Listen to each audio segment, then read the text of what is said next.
오늘 우리에게 주시는 하나님 말씀은 이사야서 11장 1절에서 9절 말씀입니다. 이새의 줄기에서 한 싹이 나며 그 뿌리에서 한 가지가 나서 결실할 것이요 그의 위에 여호와의 영 곧 지혜와 총명의 영이요 모략과 재능의 영이요 지식과 여호와를 경외하는 영이 강림하시리니 그가 여호와를 경외함으로 즐거움을 삼을 것이며 그의 눈에 보이는 대로 심판하지 아니하며 그의 귀에 들리는 대로 판단하지 아니하며 공의로 가난한 자를 심판하며 정직으로 세상에 겸손한 자를 판단할 것이며 그의 입의 막대기로 세상을 치며 그의 입술의 기운으로 악인을 죽일 것이며 공의로 그의 허리띠를 삼으며 성실로 그의 몸의 띠를 삼으리라. 그때에 이리가 어린 양과 함께 살며 표범이 어린 염소와 함께 누우며 송아지와 어린 사자와 살진 짐승이 함께 있어 어린아이에게 끌리며 암소와 곰이 함께 먹으며 그것들의 새끼가 함께 엎드리며 사자가 소처럼 풀을 먹을 것이며 젖먹는 아이가 독사의 구멍에서 장난하며 젖된 어린아이가 독사의 굴에 손을 넣을 것이라. 다 같이 보겠습니다. 내 거룩한 산 모든 곳에서 해됨도 없고 상함도 없을 것이니 이는 물이 바다를 덮은 같이 여호와를 아는 지식이 세상에 충만할 것임이니라. 아멘. 지금 우리나라는 이 사법개혁이라고 하는 아젠다를 두고 큰 입장 차이를 보이고 있습니다. 그래서 양 진영 간에 첨예한 그 대립 양상을 보이고 있는데요. 헌법 11조 1항에 보면 모든 국민은 법 앞에 평등하다라고 하는 내용이 적시되어 있습니다. 하지만 현실 사회는 여전히 유전무죄, 무전유죄, 혹시 이것을 경험해 보셨나요, 여러분들? 또는 힘과 권력이 있고 돈이 있고 빽이 있고 인맥이 있는 경우는 좀 더 유리한 판결을 받고 그렇지 못한 경우는 불리한 판결을 받는 그런 경우들이 있죠. 그래서 오늘날 그런 피해를 많이 입은 사람들이 사법개혁하자라고 이렇게 주장을 합니다. 또한 온 국민들도 어느 정도 그런 경험이 있기 때문에 이 사법개혁을 해야 된다라고 하는 그러한 총론, 거대 담론에 대해서는 모두 동의를 합니다. 그런데 더 세밀하게 들어가서 그러면 어떻게 할 것인가 라고 하는 부분에 있어서 이견이 생기는 거죠. 충돌이 생기는 것입니다. 서로의 이해관계가 다르기 때문에 갈등을 보이고 있는 것입니다. 자, 이런 상황에서 우리 그리스도인들은 과연 어디에다가 누구의 손을 들어야 되는가? 여러분, 그리스도인들은 이런 상황에서 어떻게 결정을 하면 좋을까요? 내가 지지하는 사람, 내가 지지하는 쪽, 내가 지지하는 어떤 정치적 이념, 그들이 말하면, 그들이 옳다 하면 무조건 따라가는 거? 그것이 옳습니까? 성경은 이런 사람을 보고 미련하다 또는 어리석다라고 말합니다. 잠언 26장 4절에 이런 말씀이 있죠. 미련한 자의 어리석은 것을 따라 대답하지 마라. 두렵건대 너도 똑같이 미련한 사람이 될 것 같다. 그러니까 사람들이 말하는 거, 특히 미련한 사람들이 말하는 거 그대로 따라하는 것이 미련한 짓이라는 겁니다. 그렇다면 미련한 사람은 어떤 사람인가? 시편 14절에 하나님이 없다는 자, 하나님이 없다는 자, 그런 자가 바로 어리석은 자, 미련한 자라는 것이죠. 그러니까 우리 그리스도인들은 하나님을 부정하는 사람들, 그런 사람들이 하는 말을 하나님 말씀을 가지고 판단해 보지 않고 내가 좋아하는, 내가 지지하는 쪽이니까 무조건 따라가는 것, 그것이 어리석은 그리스도인이라는 겁니다. 우리의 판단의 기준은 항상 하나님의 말씀이 되어야 되는 것입니다. 그 하나님의 말씀이 NO라고 하면 내가 아무리 지지를 해도 지지냐 그거냐 좀 별개를 해서요, 지지는 계속 하십시오. 그러나 그 건에 대해서는 NO라고 말을 해야 됩니다. 그래야지 여러분이 지지하는 사람과 그 어떤 정치적 이념이 더 건전하게 갈 수 있는 거예요. 이것이 진짜 지혜고 이것이 진짜 신앙인의 용기다 이 말이죠. 그렇지 않고 그들이 예스 하니까 성경은 노라고 말하는데 그냥 따라가는 거, 이것은 미련하다는 것이죠. 지혜롭지 못하는 것입니다. 어리석다는 것입니다. 바로 개혁은 이런 자들을 통해서 일어나는 거예요. 과감하게 NO, 또 과감하게 YES 라고 할 수 있는 이 지혜와 용기가 있는 자를 통해서 개혁은 일어날 수 있는 것입니다. 그래야 왜 우리 교회, 우리 사회가 공의와 이 정의 그리고 정직이 바로 서게 되는 겁니다. 정직한 사람이 yes, no 하는 것이 힘을 얻을 수 있는 사회, 그 사회가 누가 이끌어 가야 됩니까? 이 그리스도인들이 이끌어 가야 되는 것입니다. 오늘 본문 말씀은 메시아의 탄생을 예언하는 아주 대표적인 구절이죠. 10절에 보시면 그날에 이새의 뿌리에서 한 싹이 나서 만민의 기치로 서게 될 것이다. 열방이 그에게로 다 돌아오게 될 것이다 라고 말합니다. 결국 메시아가 오기 전에는 그렇지 못할 거라는 것이죠. 열방이 흩어질 것이라는 겁니다. 열방이 서로 갈등할 것이라는 겁니다. 근데 메시아가 올 때 모든 열방이 불러져서 한 마음이 될 것이다. 그 전까지는 서로 정치적 입장, 어떤 철학적 입장, 자기의 경험, 지식 이런 걸로 분쟁이 있고 갈등이 있고 흩어질 것이다. 그럼에도 불구하고 그 누구도 나와서 정말 모든 사람들을 하나로 만들 수 있는 그런 강력한 리더십은 메시아 이전까지는 없을 거다 이 말이에요. 아무도 불평할 수 없고 아무에게도 원망을 주지 않을 수 있는 그런 지혜와 총명과 모략, 그런 재능을 가진 리더가 메시아가 오기 전까지는 없다는 말입니다. 메시아가 오셔야 된다라고 하는 것이고, 바로 그 메시아를 오늘 이 본문은 예언하고 우리에게 말씀하고 있는 것입니다. 3절에 보시면 그는 어떤 분이라고 되어 있습니까? 그는 눈에 보이는 대로 심판하지 않는다는 것입니다. 그는 귀에 들리는 대로 판단하지 않는데요. 오늘날의 많은 갈등들과 많은 그 부조리들이, 불합리함들이 왜 생깁니까? 판단하는 사람이 눈에 보이는 대로, 또 눈에 보여주잖아요. 또 아첨하고 이렇게 보여주는 것을 보고 그것만 보고 판단할 때, 또 들려주는 것만을 가지고 심판할 때, 그럴 때 공의가 서지 않고 정의가 서지 않고, 그럴 때 원망과 시비가 생기는 거죠. 그래서 다투는 거예요. 우리 사회가 그렇다는 것입니다. 그런데 누구는요? 오실 메시아는 그렇지 않은 분이다. 온전히 공의로 가난한 자를 심판하며, 공의로 가난한 자를 심판하며, 가난하다고 해서 돈이 무전 유죄가 아니라는 거예요. 정직으로 세상의 겸손한 자를 판단할 것이다 라고 소개하고 있습니다. 그래서 공의와 그 정직, 그래서 합해서 공정, 그 공정의 왕이 바로 오실 메시아다라고 하는 것이죠.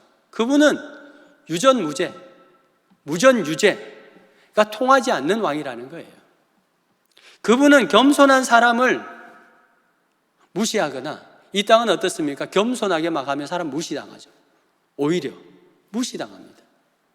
오히려 소홀히 대하게 되는 거예요. 그렇게 하지 않냐고 정직하게 판단한 분이라는 겁니다. 정직하게. 그래서 오실 메시아를 둘이 합쳐가지고 공정의 왕이다, 공정의 왕이다 라고 부르고 싶습니다. 이런 왕이 다스리는 나라의 풍경 어떻습니까? 이런 나라, 왕이 다스리는 나라의 풍경, 6절에서 8절, 오늘 본문 6절에서 8절이 바로 그 잘 묘사되어 있는데요. 한번 보실까요? 성경을 보시면서 따라오시면 되겠습니다. 보시면 이리가 늑대가 어린 양과 함께 살고 있대요. 각종 표범, 맹수들이 어린 염소, 가축들과 같이 누워있고, 송아지, 어린 사자, 살찐 짐승이 함께 있다는 겁니다. 어린아이가 독사굴에 손을 넣어도, 그렇게 해를 당하지 않는다는 거예요. 그만큼 안전하다는 것입니다. 그만큼 평화가 있다는 거예요. 살생도 없고, 암소와 곰이 함께 먹고, 사자가 원래 육식동물인데 초식동물로 변해가지고 풀을 먹는다. 그만큼 이 평화의 나라, 갈등이 없고, 시기가 없고, 독사가 없고, 독설이 없고, 뭡니까? 안전한 그러한 나라. 그 나라가 어느 나라? 공정의 왕이 다스리는 주님의 하는 것이죠. 이사야는 이 공정의 왕이 다스리는 나라를 한마디로 요약해서 이렇게 표현합니다. 9절 보실래요? 9절 중간에 보시면 물이 바다를 덮음같이 여호와를 아는 지식이 세상에 충만할 것이다. 바로 그러한 나라. 물은 뭡니까? 하나님의 그 은혜와 자비가 있는 그 지식을 의미하는 거예요. 바다는 뭐예요? 여러분 바다, 잔잔한 바다 보셨나요? 대부분 울렁이고 막 파도가 치고 혼돈과 분쟁이 있고 폭풍과 치고 그런 바다를 말하죠. 분쟁이 있는 그런 세상을 말하는 것입니다. 세상이, 오늘날 이 세상이 바다처럼 혼돈과 파괴와 두려움을 주게 된 그러한 세상이 된 이유가 뭘까요?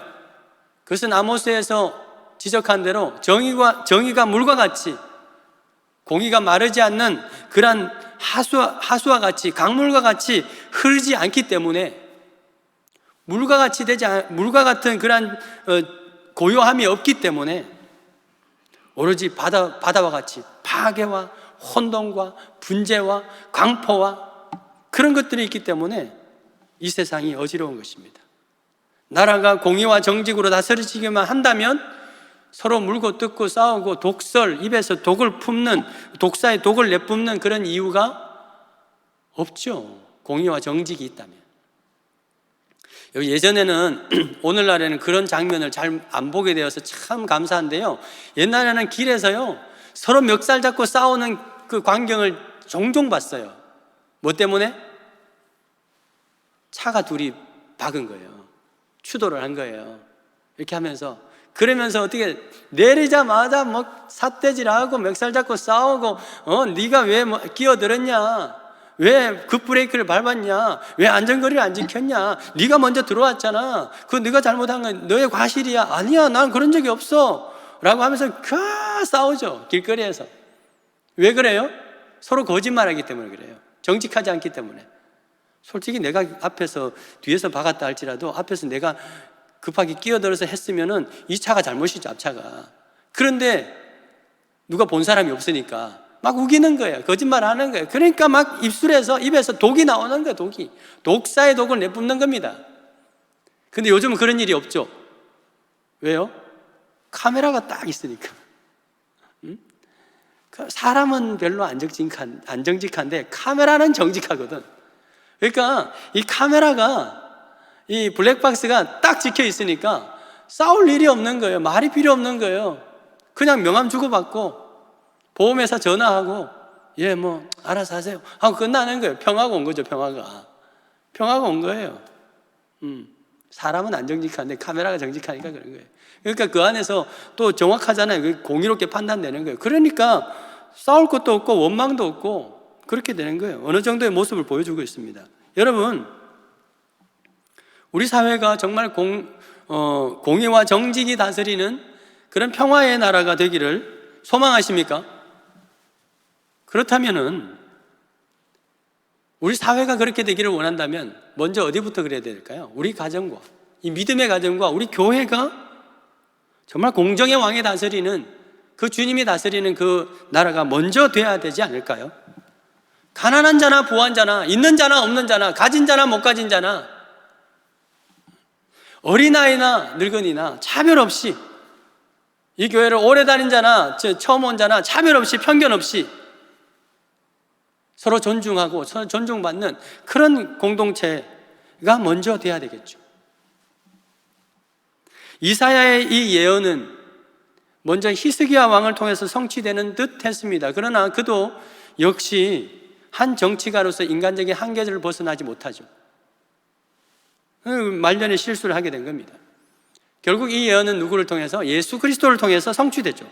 공의의 왕이신 예수님, 어떤 분이십니까? 가난한 자에게도 복음을 전하시고, 차별 없고 편견 없고, 마음이 상한 자를 고치시고, 차별과 편견을 당해서 마음이 상한 자, 그런 사람은 어떤 사람이에요? 차별과 편견을 당할 이유가 있는 자들이죠. 그런데 예수님은 그들에게도 나가셔서 그들의 마음을 고치시고, 심지어 포로된 자들도, 포로된 자, 죄인 아닙니까? 죄인에게도 가가지고 자유를 선포하시고, 회개하면 자유 있다 라고 기회 주시고, 그런 분이 바로 예수님이셨어요. 그래서 로마서 3장 22절에 보면 이런 말씀이 있습니다. 예수 그리스도를 믿음으로 말미암아 모든 믿는 자에게 미치는 하나님의 의, 그 하나님의 의에는 뭐가 없어요? 차별이 없느니라. 차별이 없다. 편견이 없다. 하나님의 정의, 하나님의 의에는 차별이나 편견이 없다는 것입니다. 그래서 이 천사들이 예수님의 탄생하셨을 때 천사들이 뭐라고 이렇게 노래합니까? 지극히 높은 곳에서는 하나님께 영광이요, 땅에서는 하나님이 기뻐하는, 저와 여러분들이죠, 하나님이 기뻐하는 사람들 중에 평화가 왔도다. 평화가 왔도다. 더 이상 하나님의 백성들 가운데 싸우고 분쟁하고 시기하고 그럴 필요가 없는 때가 되었다. 왜? 예수님이 탄생하셨으니까. 그가 모든 갈등과 전쟁과 파괴를 일으키는 이 포악한 이 바다와 같은 이 세상, 이 세상을 공의와 정직으로, 정직의 물로 덮어버릴 것이기 때문에 이 땅에는 참 평화가 이제 오게 될 것이다. 그가 다스리는 나라는, 그 예언하며 찬송하는 이 천사의 모습을 보게 됩니다. 여러분, 예수님만이 이렇게 하실 수 있는, 예수님이 이런 분인 이유가 뭘까요? 인간적인 이유. 그것은 예수님은 누구보다도 가난하고 소외되고 차별당하는 자들의 마음을 잘 헤아리고 누구보다도 그들의 형편을 잘 아시는 분입니다. 왜냐? 예수님이 그 상황에 있었기 때문에. 자, 1절 보십시다. 오늘 말씀 1절 보시면 이새의 줄기에서 한 싹이 나고 그 뿌리에서 한 가지가 났다라고 하는 것은 어떤 의미냐면 오실 메시아, 예수님이죠. 그 예수님의 출신과 어떤 외모나 어떤 상황들이 너무나도 보잘것없을 것이다 라고 하는 것을 예언하는 그 표현입니다. 줄기에서 한 싹이 난다. 줄기라고 하는 게자아라고 하는 이 단어는 어떤 단어냐면 이 나무 큰 줄기를 말하는 게 아니에요. 이게 쓸모있고 볼품 있는 그런 것이 아니라 그 잘라낸 줄기를 잘라내고 남아있는 그 그루트기, 쓸모없는 그루트기, 그것을 의미합니다. 바로 그것을 한 싹이 났다는 거예요. 그 싹이 얼마나 쓸모 있겠습니까? 얼마나 자라서 굵어지면 얼마나 자랄까요? 아무 쓸모도 없습니다. 그런 그루트기에서 가지가 나서 별 볼 일 없는 그런 어떤 열매를 맺어도 별 볼 일 없는 그런 가문의 사람, 그런 어떤 외형의 사람이 바로 메시아가 될 것이다 라고 하는 것이죠. 사실 실제로 볼까요? 이새의 가문, 유력한 가문입니까? 다윗 때문에 유명해졌지 이새 가문은 유명하지 않아요. 유다 지파라고 하는 것 말고는요, 이방 여인 룻의 후손이잖아요. 그러니까 정말로 베어버린 나무의 그 그루트기처럼 보잘것없는 가문에서 한 싹이 나서 결실을 맺었는데 그분이 바로 예수 그리스도라는 거예요. 이 인간적인 어떤 면모로 봤을 때 그렇다는 거예요. 더구나 예수님이 탄생했을 때 어땠겠습니까? 탄생했을 때 많은 사람들로부터 거절당했어요. 너 돈 없어 보이네. 안 돼. 저리 가시오. 딴 집에 가보세요. 그래서 결국은 어떻게 가장 비천한 말구유에서 헛간에서 탄생할 수밖에 없었고, 아기를 강보를 싸서 낳아야 되는데 놀 데가 없어서 말구유에 놓을 수밖에 없었고, 그런 상황에서 예수님이 태어나셨죠. 그 삶은 어떻습니까? 인자가 머리를 뚫을 곳도 없다. 그렇기 때문에 예수님은 그 누구보다도 가난하고 겸비한 자들의 형편을 잘 헤아리시는 분이죠. 사랑하는 여러분, 공의와 정직의 왕, 그 예수 그리스도가 다스리는 그 주님의 나라, 그 주님의 나라는 어떤 공동체일까요? 차별과 편견이 없고 또 멸시가 없고 무시가 없고 모두가 존중받는 나라, 한 인격체로서 모두가 존중받는 그러한 곳이 되는 거죠. 그리고 모든 사람이 에게 기회가 있는 그곳. 이사야서 60장 22절에 이런 말씀이 있습니다. 그 작은 자가 1000명을 이루겠고 그 약한 자가 강국을 이룰 것이라. 때가 되면 나 여호와가 속히 이루리라. 그때가 언제라는 거예요? 주님이 오셨을 때. 이게 어떤 말을 의미합니까? 아무리 작은 자라도 1000명을 이룰 수 있고, 아무리 연약한 자라도 그루트기에서 나오는 그 어떤 싹과 같은 그런 연약한 자라도 강국을 이룰 수 있는 그러한 기회가 균등한 나라, 공평한 나라, 그러한 나라. 큰 자나 작은 자나 금수저나 흙수저나 상관없이 누구에게나 차별 없는 기회가 주어지는 나라, 돈이 있는 자나 없는 자나 누구에게나 정직하게 심판받는 공동체, 바로 그 공정의 왕이 다스리는 주님의 나라가 바로 이런 모습이라는 겁니다. 예수님은 바로 그 나라를, 이 전세 온 우주 가운데 그 나라를 이루시는 그 시점은 예수님이 다시 재림하시는 그 시점이지만, 그것을 소망하게 하기 위해서 그 나라를 먼저 이루기를 원하셨던 공동체가 어딜까요? 교회입니다. 교회이죠. 그래서 여호와의 성령이, 여호와의 영이, 예수님의 영이, 그 성령이 교회에 임하였을 때 이 초대교회 가운데 어떤 역사가 일어났습니까? 모든 물건을 서로 통용하고 재산과 소유를 팔아서 각 사람의 필요를 따라 나누어주는 그런 놀라운 역사가 일어났죠. 로마 사회는요, 철저히 계급사회, 차별사회, 무시사회, 편견사회, 기회가 균등하지 않고 내가 어느 집에 태어났느냐, 금수저면 끊임없이 끝까지 금수저, 흙수저면 끝까지 흙수저. 그런데 예수 공동체, 공정의 왕이신 그 예수님이 다스리는 그 교회는 그렇지 않았다는 거예요. 모든 사람이 서로 통용하고 재산과 소유를 팔아서 각 사람의 필요를 나눠주는 그런 역사. 그래서 가난한 자가 없어지고, 여러분 가난한 자는 왜 없어집니까? 예수 믿고 가난에서 벗어나는 그게 뭡니까? 그 뭐냐면 예수 믿으면 돈 많이 번다, 지식 얻는, 재물 얻는, 지식 얻는다, 그래서 부자가 돼서 가난에서 벗어난다, 그런 의미로서 말하는 것이 아니에요. 성경은 예수 공동체 안에 있을 때 그 안에서 서로 각 사람의 필요를 따라서 나누어 주는 역사가 있기 때문에 어느 사람도 굶는 사람이 없어지게 되는 것이죠. 이게 바로 공정의 왕이 다스리는 나라의 모습인 것입니다. 여기서 중요한 것은 각 사람의 필요를 따라, 이것이 하나님의 공의예요. 하나님의 정의, 하나님의 공의입니다. 모든 사람에게 하나를 준다, 하나씩 준다, 이게 아니에요. 공산주의 아닙니다. 각 사람의 필요를 따라. 어떤 사람은 너무나도 연약해요. 너무나도 가난해요. 지금 한 10개가 필요한 거예요. 그분에게는 10개를 주는 거예요. 어떤 사람은 10개가 막 차고도 남아. 그러면 뭐 안 줄 수도 있고, 어떤 사람은 1개가 필요하다, 1개를 주는 거예요. 각 사람의 필요를 따라 나누어 주는 거, 이게 바로 하나님의 공의입니다. 그런데 그 나눔을 하는 과정에서 뭐가 필요해요? 정직이 필요하죠. 정직이. 내가 아는 사람한테, 친한 사람한테 더 주고, 그것이 아니라 상황을 잘 판단하는 그 정직함을 따라서 나눔을 이루는 것, 그것이 바로 하나님 나라의 공의입니다. 그게 바로 정직입니다. 그렇게 되었을 때 어떤 일이 일어납니까? 경쟁하거나 시기하는 것이 사라지게 되죠. 또 가진 자는 나누어 줄 수 있는 그런 기쁨을 통해서 마음이 풍성해지죠. 그 결과 어떻게 됩니까? 그 교회는 날마다 모이기를 힘쓰는 곳이 된다. 사도행전 2장에 나오는 모이기를 힘쓴다. 여러분, 모이기를 힘쓰는 거 목사가 사도들이 모이라 해가지고 모이는 겁니까? 안 돼요. 좋으니까 모이는 거예요. 좋으니까 어떻게든지 빨리 거기 가야지, 일 마치고 빨리 거기 가야지. 거기 가면 뭐예요? 종들인데, 바깥에서는 종들인데 그 교회 가니까 다 존중해 주는 거예요. 부자들도 와가지고 존중해 주는 거예요. 형제님 오셨습니까? 자매님 오셨습니까? 종이라고 말하지 않고, 그러니까 모이기를 힘쓰는 거예요. 그런 공동체가 되는 겁니다. 그게 어떤 나라? 메시아가 다스린 나라, 공정의 왕이 다스린 나라, 공의와 정직이, 정직한 사람이 힘을 얻는 나라. 우리나라는 정말 정직하게 살면 성공합니까? 아니죠. 어느 정도 편법은 있어야 그렇대죠. 아직까지는 그렇습니다. 많이 좋아지고 있는데 아직까지는 그래요.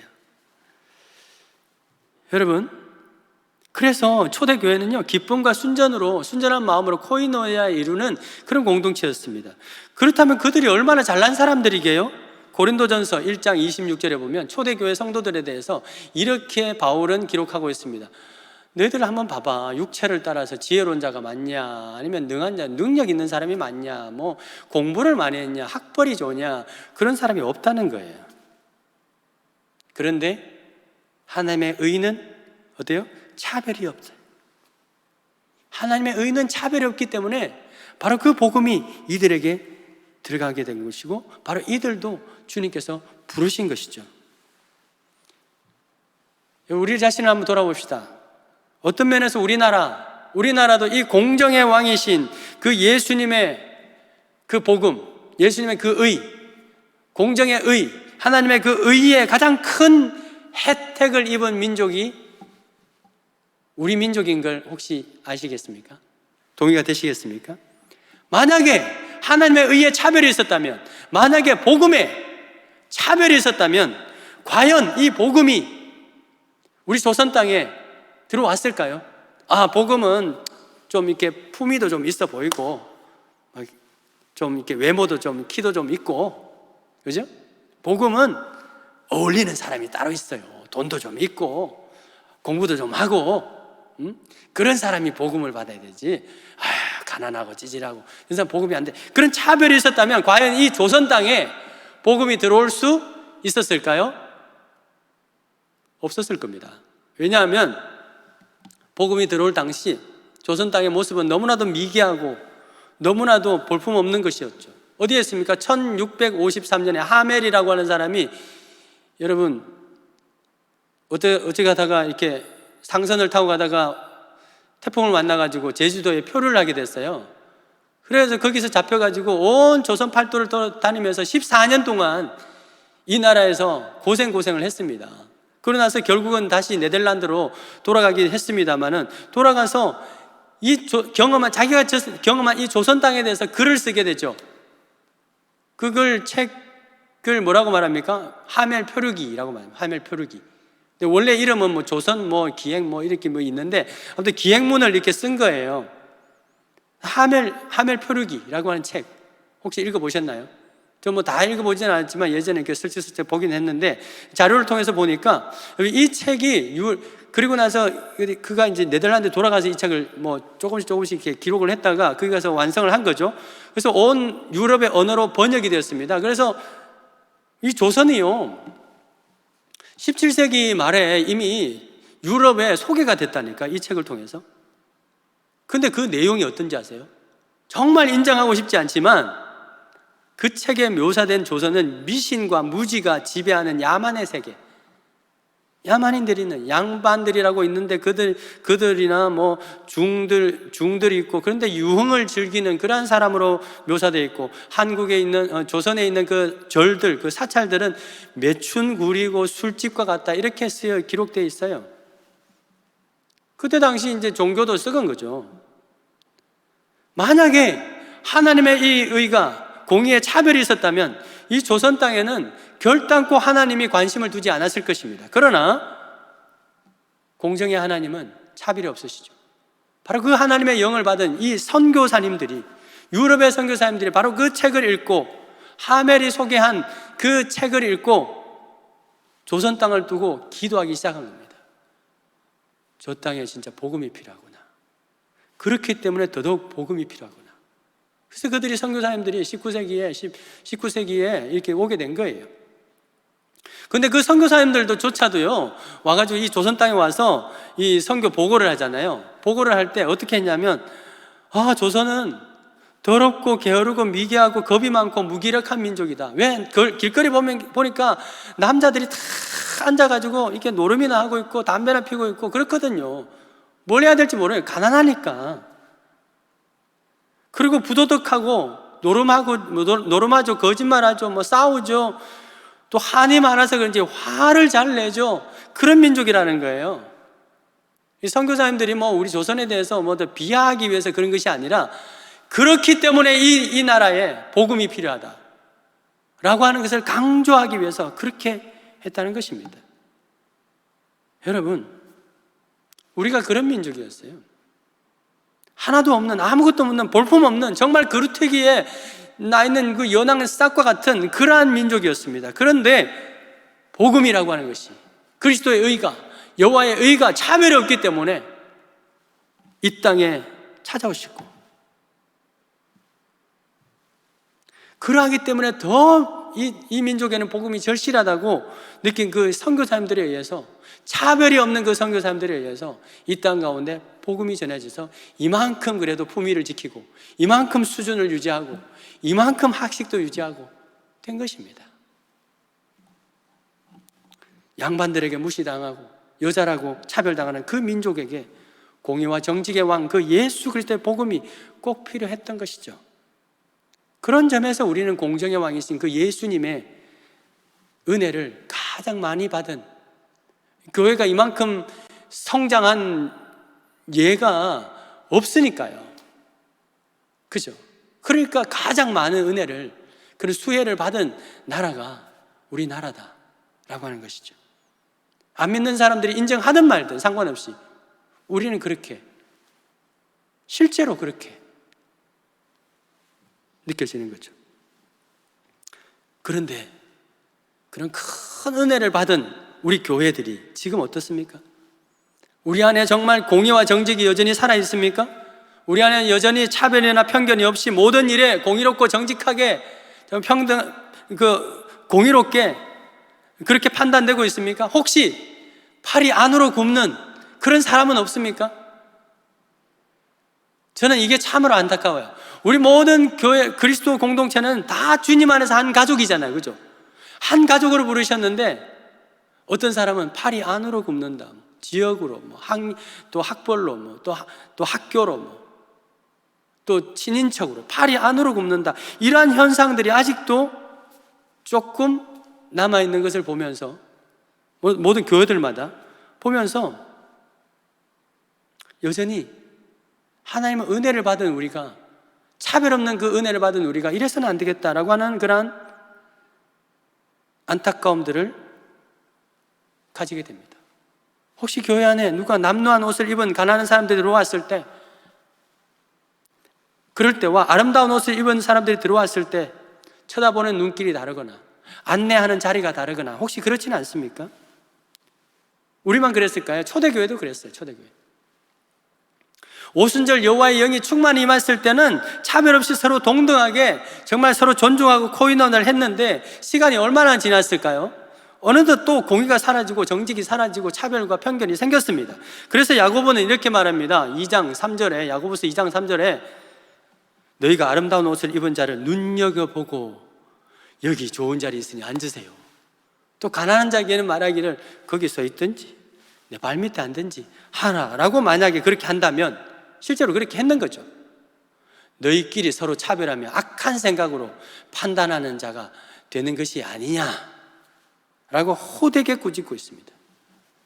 이 꾸지람이 초대교회를 향한 꾸지람인데, 이 꾸지람이 오늘날 저와 여러분들 향한 꾸지람이 아닌가 돌아보기를 원합니다. 공의와 정직의 왕이신 그 예수님이 통치하시는 통치가 임하는 정말 우리 교회와 우리 가정이 될 수 있기를 주의 여러분 축원드립니다. 이것이요, 그래야 사회로 퍼져나갈 수 있는 거예요. 공의와 정직의 왕이 온 사회가 그렇게 되기를 원한다면 우리 교회가 먼저 그렇게 되어야 되는 것이죠. 교회로부터 시작되어야 사회로 퍼져나갈 수 있는 것입니다. 바울은 초대교회 안에서 유난히도 편견이 심하고 차별이 심했던, 그래서 분쟁과 시기가 끊임없었던, 정말 날마다 바다와 같이 혼돈과 분쟁과 파괴와 또 독설이 임했던 그 고린도 교회를 향해서 이렇게 말합니다. 우리가 하나님과 함께 일하는 자로서 너희를 권하노니 하나님의 은혜를 헛되이 받지 마라. 제발 하나님의 은혜를 헛되이 받지 마라. 2절에 내가 은혜 베풀 때에 너희에게 듣고 구원의 날에 너희를 도왔다. 이게 무슨 말이에요? 주님께서 교회를 향해서 하신 말씀인데 이런 말이에요. 은혜의 때에 내가 너희 말을 들어주었다. 또 구원받을 날에 내가 너희를 도와주었다. 이런 말이에요. 은혜 받아야 될 그때에 내가 너희들 말을 경청해 주었다. 그리고 너희를 도와주어서 구원에 이르게 하였다. 누구? 고린도 교회를 향해서 말하는 거예요. 볼품없고 거루투기 같은 그러한 교회를 향해서. 그러므로 보라, 지금은 은혜 받을 만한 때요. 보라, 지금은 구원의 날이로다 라고 하는 말씀, 그 이어서 나오는 말씀은 뭐냐면, 그러니까 지금이야말로 너희가 은혜를 서로 베풀고 서로 받을 만한 그런 때요. 지금이야말로 그 구원의 통로가 되어서 구원을 도와줄 그러한 때다라고 하는 것을 말하고 있습니다. 사랑하는 여러분, 12월 우리가 오늘부터 12월 달 이 성탄절 시리즈 설교를 하고 있는데요, 예수님만 온전히 묵상하는 그러한 시간이 되기를 원하는 겁니다. 12월은 이 공의와 정직의 왕이신 예수님의 탄생을 기뻐하면서 또한 다시 오셔서 진짜 온전한 공의와 정직을 이루실 그 예수님의 강림을 소망하는 그러한 달입니다. 잘라진 나무의 거루터기처럼 볼품없는 그러한 인생도 차별하지 아니하시고 찾아오신 그 주님의 은혜를 헛되이 받지 않기를 주 여러분 축원드립니다. 그 위해서는 우리도 다른 사람들에게 공의와 정의를 베푸는 한 달이 되어야 되겠죠. 예수님께서 우리에게 차별 없이 다가오신 것처럼 혹시 우리 안에 소외된 분은 없는지 더 살펴보는, 먼저 교회 안에 또 우리 사회 안에 살펴보는 그런 한 달이 되기를 바랍니다. 그래야 해서 우리 가운데 지금 억울하고 원망하는 자가 생기지 아니하고 오직 은혜와 평강으로만 충만하게 되는, 그래서 정말 진정한 평강을 누리고 평안을 누리고 안전을 누리게 되는 우리 모든 가정과 우리 교회 될 수 있기를 주의 이름으로 축원드립니다. 우리 함께 찬양하며 주님 앞에 기도의 자리로 나아가도록 하겠습니다. 지존하신 주님 이름 앞에 모두 무릎 꿇고 다 경배하십시다.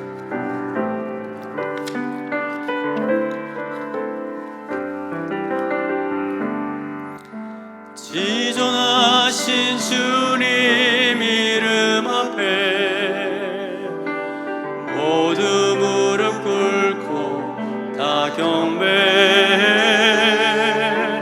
거룩하신 주님 보좌 앞에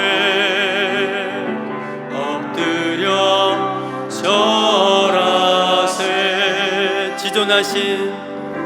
지존하신 주님 이름 앞에 모두 무릎 꿇고 다 경배. 거룩하신 주님 보좌 앞에 엎드려 절하세. 예수는 그리스도,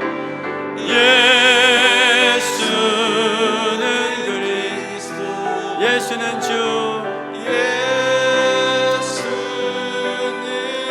하나님의 영으로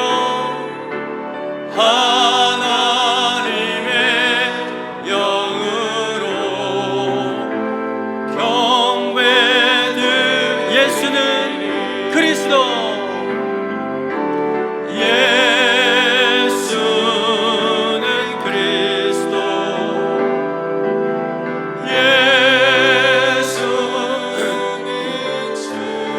하나님의 영으로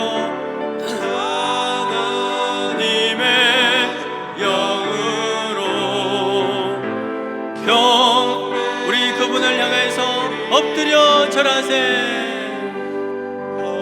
엎드려 절하세. 엎드려 절하세. 엎드려 절하세. 구주 엎드려 절하세. 엎드려 절하세. 엎드려 절하세. 엎드려 절하세. 구주, 우리 더 높은 목소리로 여호와의 말씀이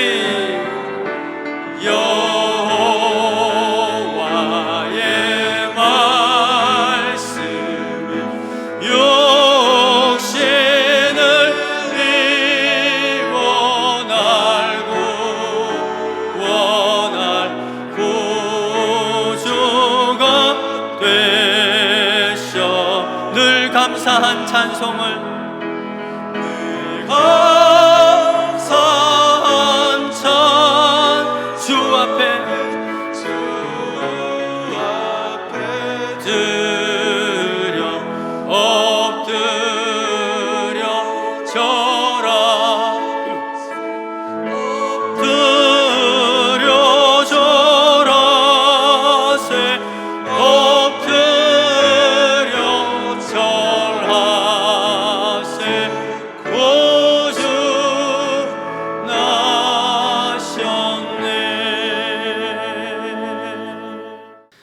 아무도 차별하지 아니하시고 모든 사람의 영혼을, 모든 영혼을 위해서 십자가에 달려 죽으신 우리 주 예수 그리스도의 은혜와 하나님 아버지의 그 차별 없으신, 그 한량 없으신 그 사랑과 지금도 모든 사람 가운데 임하셔서 끊임없이 하나님의 은혜를 알게 하고 가르치고 구원의 도를 가르치시는 그러한 성령님의, 보혜사 성령님의 그 지혜와 그 영이